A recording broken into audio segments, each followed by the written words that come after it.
Hello नमस्कार दोस्तों, आप सभी का स्टार परिवार में स्वागत है। दोस्तों, आज के इस वीडियो में हम विषय हिंदी की एक महत्वपूर्ण टॉपिक को पूरा करने वाले हैं। निबंध है जो यहाँ से विज्ञान के चमत्कार का निबंध है जो यह कई बार परीक्षाओं में पूछा गया है, तो यह है जो बहुत ही इम्पोर्टेंट है। तो निबंध में हमें विज्ञान के चमत्कार का निबंध याद कर ही लेना है। तो आज हम इसको पूरा करने वाले हैं। इसको आज हम देखेंगे, पढ़ेंगे और याद करेंगे। ठीक है, तो आप सभी को हमारे साथ जुड़ जाना है और विज्ञान के चमत्कार का निबंध जो देखना है किस तरह से परीक्षा में आपको लिखना है। ठीक है, तो आज हम देखने वाले हैं। चलिए तो शुरू करते हैं। तो आपको सबसे पहले क्या करना है, आपको एक रूपरेखा बनानी है। ठीक है, रूपरेखा बनाएंगे। रूपरेखा में आपको पॉइंट लिखना है तो ज़्यादा नंबर आपसे मिलते हैं। पॉइंट आप कौन से लिखेंगे, जो यहाँ पर लिखें वही आपको पॉइंट लिखना है। सबसे पहले प्रस्तावना लिखेंगे, तो उसके बाद लिखना है आपको जो जो अभी हम पॉइंट बताएं, वर्तमान में विज्ञान, ठीक है, विज्ञान का विभिन्न क्षेत्रों में योगदान, ये सब पॉइंट है जो आपको रूपरेखा में लिखनी है। ठीक है, अभी हम इनको डायरेक्ट बता रहे हैं, तो जो प्रश्न आपको यहाँ सब पॉइंट डालना है। फिर उसके बाद रूपरेखा लिखने के बाद पॉइंट डालेंगे और उसके अंदर आपको लिखना है। कैसे लिखेंगे, देखो, जैसे हमने लिखा विज्ञान के चमत्कार का निबंध है। प्रस्तावना में हमने लिखेंगे, विज्ञान ने मानव जीवन की तस्वीर ही बदल कर रख दी है। आज के समय में इंसान सुबह उठने से लेकर सोने तक विज्ञान ही भरोसे चल रहा है। यहाँ तक कि इंसान सुबह जागता भी है तो डिजिटल घड़ियाँ एवं मोबाइल के अलार्म के सहारे। तो आप इस बात से अंदाज़ा लगाया जा सकता है कि हम किस कदर वैज्ञानिक आविष्कारों पर निर्भर हो चुकी हैं और इनके बिना हमारा जीवन लगभग अकल्पनीय, माना कोई कल्पना नहीं कर सकते, अकल्पनीय ही लगता है। विज्ञान ने हर जगह अपना परचम लहराया है। शिक्षा के क्षेत्र, चिकित्सा के क्षेत्र, यातायात संसाधन से लेकर अंतरिक्ष की यात्रा तक भी विज्ञान के द्वारा ही हो सफल पाई है। ठीक है, ये आपको इतना आपको प्रस्तावना में लिखना है। प्रस्तावना हमने लिख दिया कि प्रस्तावना जो आज के समय में है, जो हम विज्ञान की देन है। सुबह उठने से लेकर सुबह शाम को सोने तक हम विज्ञान की चीज़ों का प्रयोग कर रहे हैं। जैसे जब सोकर उठते हैं तो हम अलार्म के द्वारा उठते हैं। ठीक है, तो ऐसी कई सी चीज़ें हैं जो सुई की नोक, सुई से लेकर हम बड़े बड़े हथियार तक विज्ञान की देन है। ठीक है, यातायात में हम उसका प्रयोग कर रहे हैं। यातायात में जैसे बस, ट्रैक्टर, गाड़ी, ट्रेन, ये सब हैं जो यातायात के साधन हैं। इनसे हम आज विज्ञान की तो देन है, इन जिससे हम अपनी यात्रा को पूरा करते हैं। चिकित्सा के क्षेत्र में देखते हैं आज कई ऐसी ऐसी चीज़ें हैं जिनकी आजकल चिकित्सा है, जो ऐसी असाध्य फेफड़ों का प्रत्यारोपण हो जाता है, किडनी बदल जाती है। ऐसी चिकित्सा पहले चिकित्सा नहीं थी, हम लोग थोड़ी सी बीमार होते थे और अपनी जान चली जाती थी। लेकिन आज के समय में कई कई हद तक व्यक्ति को बचाया जा सकता है। तो कई तरह से कई क्षेत्रों में विज्ञान की देन है। तो ये हमने प्रस्तावना में लिख दी। अब अगला पॉइंट डालेंगे कि वर्तमान में विज्ञान, वर्तमान में विज्ञान क्या है वह देखो। तो ये सब आपको वर्तमान में लिख सकते हैं। जैसे वर्तमान युग अगर विज्ञान का युग कहा जाए तो यह गलत नहीं है, क्योंकि हमें इस युग में हम विज्ञान का ही प्रयोग कर रहे हैं। तो ये हम कह सकते हैं कि वर्तमान का युग है जो विज्ञान का युग है। वर्तमान में विज्ञान के कर्तव्यों से तो हम सभी वाकिफ हैं। आज हमारे साथ विज्ञान ऐसे जुड़ा हुआ है कि बिना विज्ञान के हम अपना जीवन एक दिन भी नहीं गुजार सकते। ठीक है, बिना विज्ञान के हम एक दिन अभी नहीं निकाल सकते। जैसे आप देखो, आप जितना भी मोबाइल चलाते हो, ठीक है, आप यदि एक दिन भी मोबाइल ना चलाएं तो आपको कैसा लगने लगता है। ठीक है, तो मोबाइल भी एक विज्ञान की देन है। तो भाई इसमें बताया गया है, जब से मोबाइल ठीक है, जब से मोबाइल फ़ोन का आविष्कार हुआ है तब से लेकर अब तक समय ही बदल गया है। आज मोबाइल के माध्यम से हम कई ज़रूरी काम ऑनलाइन घर बैठे कर सकते हैं। ठीक है, वहीं मशीनों ने भी हर कागज़ इंसान की जगह ले ली है। फिर जो चाहे घर हो या बाहर, विज्ञान से अगर मानव को लाभ हो रहा है तो प्रदूषण जैसे कई दुष्प्रभाव भी देखने को मिल रहे हैं। ठीक है, इतना है जो हम आज इस पॉइंट में लिखेंगे वर्तमान विज्ञान में। ठीक है, तो हो गया। अब आपको जो भी यह क्वेश्चन अपने जो हम वीडियो बता रहे हैं, आपको वीडियो को रोक रोक कर अपनी कॉपी में नोट कर लेना है, फिर वहाँ से पढ़ना है। ठीक है, जब तीसरा पॉइंट देखेंगे, तीसरा पॉइंट क्या है, विज्ञान का विभिन्न क्षेत्रों में योगदान। तो विज्ञान का हम योगदान देखेंगे किन किन क्षेत्रों में है। ठीक है, तो अभी हमने बताया था यातायात के क्षेत्र में, यातायात के क्षेत्र में विज्ञान का देन कैसी है वो देखते हैं। वैज्ञानिक संसाधनों द्वारा आज कई मीलों दूरी मिनटों में तय की जा सकती है। विज्ञान की खोज कर मानव ने आज सड़क, जल एवं वायु परिवहन जैसे मोटर गाड़ी, हवाई जहाज आदि का आविष्कार कर लिया है, जिनसे वह दुनिया में कहीं भी जा सकता है और किसी भी समय हम पहुंच जाते हैं। आप देखते हैं हर समय जो हमारी यात्रा चलती रहती है।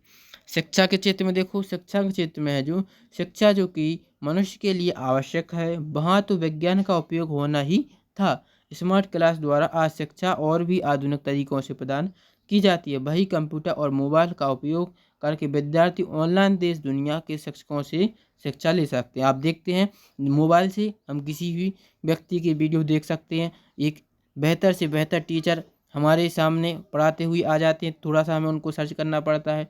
ठीक है, तो इस तरह से हम शिक्षा हम कई तरह से शिक्षा को प्राप्त करना अब आसान हो गया है। जो विद्वान टीचर होते हैं उनके द्वारा हम अपने अनुसार शिक्षा ले सकते हैं और घर बैठे। ठीक है, चिकित्सा के बारे में देखो, चिकित्सा में विज्ञान ने कई जानलेवा बीमारी जिनका इलाज हो पाना पूर्व में संभव नहीं था, लेकिन अब आज के समय में उनको संभव कर दिया है।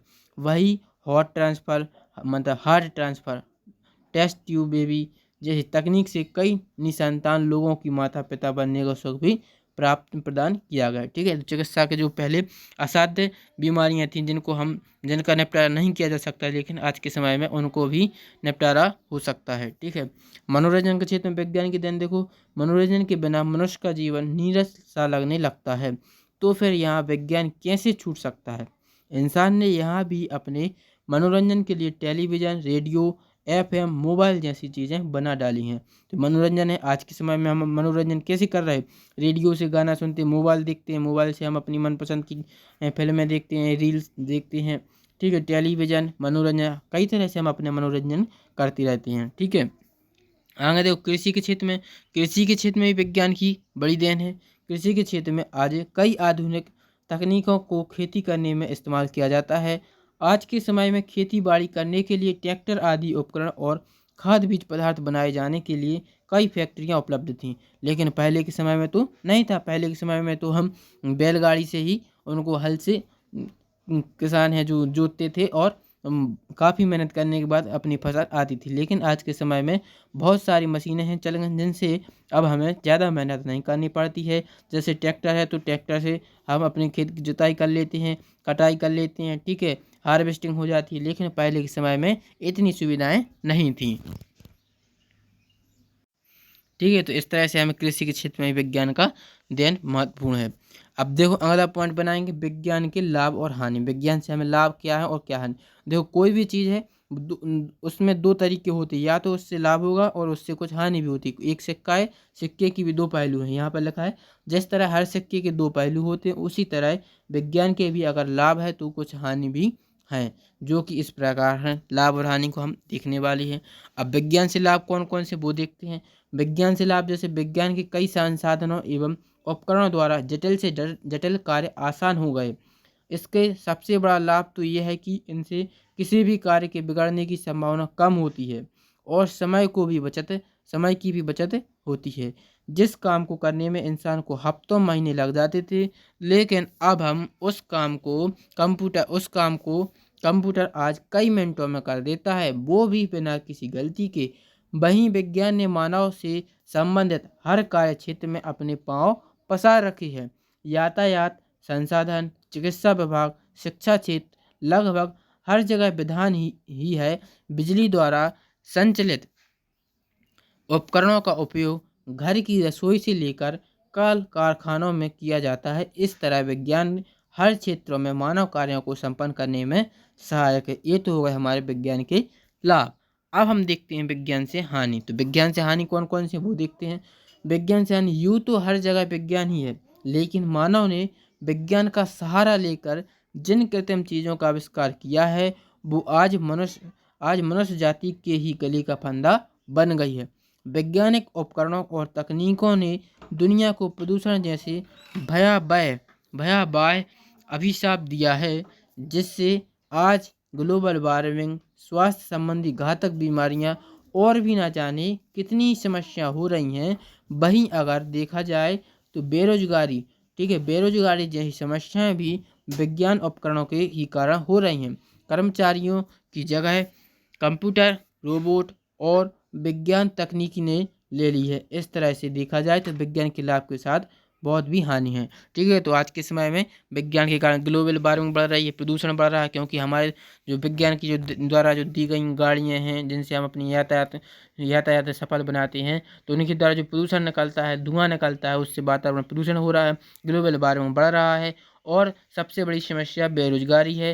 बेरोजगारी बढ़ रही है क्योंकि अब किस वैज्ञानिकों ने बड़े बड़े रोबोट बना दिए हैं, कंप्यूटर बना दिए हैं, जिससे है जो अब रोबोट मशीनें काम कर रही हैं, अब कर्मचारियों की आवश्यकता नहीं पड़ रही, जिससे बेरोजगारी निरंतर बढ़ती जा रही है। ठीक है, अब हमारा लास्ट पॉइंट रहेगा उपसंहार। उपसंहार में देखो क्या क्या लिखना है। उपसंहार में लिखेंगे, विज्ञान ने मानव जीवन की तस्वीर ही बदल कर रख दी है। विज्ञान ने आज असंभव कार्य को भी संभव कर दिखाया है। एक समय था जब लोग धरती की दूरी भी पैदल चलकर तय करते थे, लेकिन आज हम विज्ञान की बदौलत आसमान की सैर करने लगे। आप देख रहे हैं किस तरह से हम हवाई जहाज से यात्रा करते, आसमान में उड़ते रहते हैं और अंतरिक्ष तक पहुंच गए, अंतरिक्ष तक भी पहुंच गए हैं। ठीक है, अभी तो हमने चंद्रयान को लॉन्च किया था जो हमारे चंद्रमा पर पहुंचा था। अंतरिक्ष की सैर भी अब हम करने लगे, लेकिन हमें विज्ञान द्वारा मिली गई सुविधाओं का उपयोग आवश्यकता अनुसार ही करना चाहिए। हमें क्या करना चाहिए, जो विज्ञान की जो देन है उनको हमें एक निश्चित समय जितनी हमें आवश्यकता है उतने ही हमें उसका उपयोग करना चाहिए। तो ये हमारे लिए हितकारी, तभी हमें ये हमारे लिए फ़ायदेमंद है, वरना हम इसके दुष्प्रभाव जैसे प्रदूषण, ग्लोबल वार्मिंग से भली भांति परिचित हैं। इसलिए हमें चाहिए कि हम अपने और प्रकृति के लिए संतुलन बनाए रखें। ठीक है, तो इतना है जो आपको उपसंहार में लिखना है। आया बात समझ में? तो आपको उपसंहार में कितना लिखना है तो ये हमने बता दिए। तो आपको क्या करना है, अब वीडियो को थोड़ा रोक रोक कर अपने जो सारे पॉइंट अपनी कॉपी में नोट कर लेने हैं और फिर उनको अच्छे से 2 बार पढ़ना है, आपको याद हो जाएगा। हमने अच्छे से आपको समझा दिया है। यदि वीडियो पसंद आया तो चैनल को लाइक करें और सब्सक्राइब जरूर करें।